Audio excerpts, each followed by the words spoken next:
Okay, guys, let's do an action video for you guys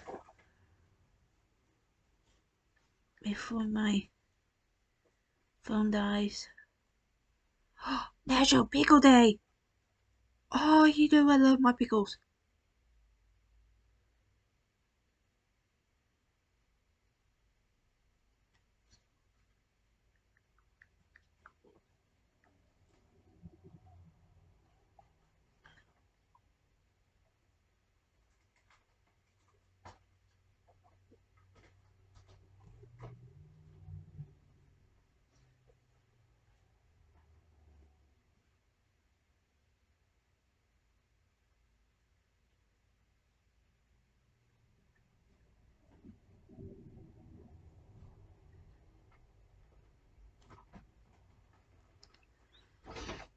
Anyways, when I say I'm better do this before my phone dies, it's just only like 11%.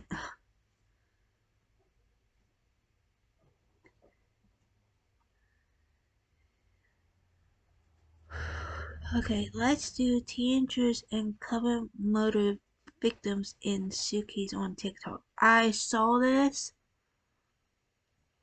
I think last year when we had lockdown. No, 2020 we did. In Among Us. Raise a hand if you remember Randonautica. I sure do. If you were on TikTok I back do, in the but summer I of don't 2020, play you may it. remember Sorry. a creepy trend that started with this app. Randonautica is a Because I don't want them to know my information and stuff. and it generates a route for you to explore. Lots of users came across abandoned houses and scary forests, but what really made this app hit the news was an incident that took place on June 19th, 2020, when the app led a group of teens to the remains of two people. Let's dive in. Guys, you can't. Wait, open it. Open it. It stinks, y'all. That video, now deleted from TikTok, took the app by storm and set the bar for the creepy content that people expected from Randonautica. Everybody wanted to find human remains, a crime scene, or some kind of evidence of a monster or witchcraft. However, in all of this, everyone seemed to forget that there was a real tragedy brought to light because of this video. At the time, a lot of people believed the video was a prank and that the people in the video made the whole thing up for clout and views. Unfortunately, it was all too real. The Seattle Police Department confirmed in a press release that the teens had accidentally discovered human remains. Police responded after receiving a call of a suspicious bag on the beach. Another bag was located in the water. Once the contents were determined to be remains, detectives responded to begin their investigation. The police were able to identify the two victims and began an intense homicide investigation. The victims were identified as a 35-year-old Jessica Lewis and 27-year-old Austin Wenner, a couple who had been missing for 3 days. It is the number one issue on everyone's mind. Fighting inflation. I tell you what's on sale and how much you're going to pay. As soon as they were identified, it became very clear that this wasn't funny or just a creepy video anymore. This was real life. I can only imagine how traumatizing this whole situation must have been for the people that found Jessica and Austin, as well as their families. A GoFundMe was started by one of Jessica's relatives with a goal of $10,000 that would be used as a reward for anyone that had helpful information about this case. Despite how much attention the TikTok video got, over 40 million views, the case itself didn't get nearly as much coverage. This may be because, at the time, the world was still reeling from the unlawful death of George Floyd, which put a spotlight on issues surrounding the treatment of people of color worldwide. Protests and demonstrations in support of the Black Lives Matter movement were all over the headlines for over a month after George Floyd's tragic death, and other news just didn't seem to be as important. However, that doesn't mean the investigation wasn't taking place.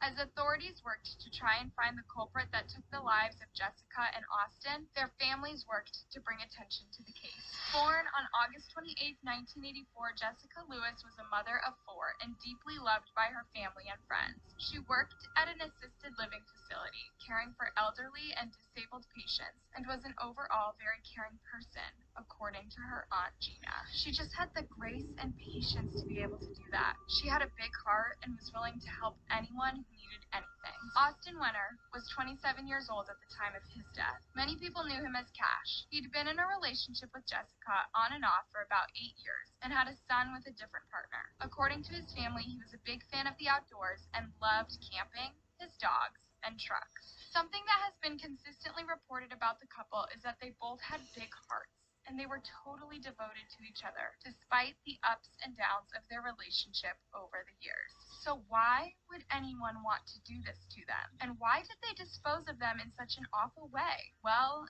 that's where the theories come in. Washington State has produced more serial killers than any other state. Oh my gosh. My new news escaped. Okay, guys, I'm sorry. I had to get my new news. That's bad. The state alone is home to 50% of all known serial killers in the world. Some of the more notorious names include Ted Bundy, the Hillside Stranglers, and Robert Pickton. In the early days of the investigation, there was some speculation that Jessica and Austin had died at the hands of an experienced killer. What a lot of people don't realize is that most serial killers don't make the news, and they aren't as rare as most people think. However, as the killers usually take a break between the crimes, it's hard to catch them because they're inconsistent. Since Washington and Seattle have such a big reputation when it comes to these kinds of crimes, it isn't unreasonable to assume this could have been the work of a serial killer. That said, there are factors in Jessica and Austin's case that don't support that theory. For one, it's rare for a serial killer to go after more than one person at once. Two people are much harder to handle than one, both in terms of committing the crime and getting rid of the evidence after. Plus, how their remains were found indicates that this wasn't done by somebody who's done this before. A lot of killers will go to great lengths to dispose of their victims, usually by burying them in a hidden location.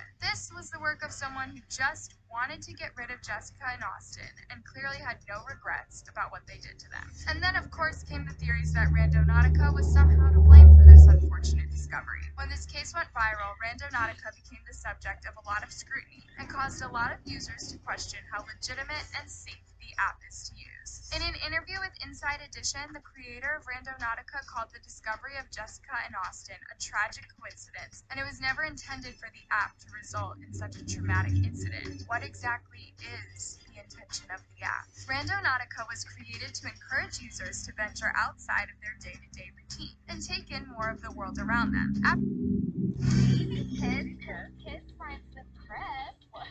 I mean, right? After asking the user what they want to get out of their adventure, the app generates a random set of coordinates and gives the user a route to explore. The idea is that the user gets to discover new places in their neighborhood that they've never seen before. So, even though Randonautica doesn't intend to take people to dangerous, disturbing places, it kind of seems like that would be unavoidable with how the algorithm works. Think about it. When you go for a walk, you like to take the same or one of a couple different routes, right? We choose these routes because they're accessible and ideally safe for us to walk along. If Randonautica is aiming to take us on adventures to obscure areas of our hometowns and cities, these places are probably unpopular spots for a reason. The founder of the app took steps to keep users safe by including a list of safety tips on their website. These include only using the app during the day, avoiding private property, and taking a fully charged phone when you go out randonauting. One of the most important tips is that you should never go alone. Something I hope you guys remember if you ever decide to use this app. So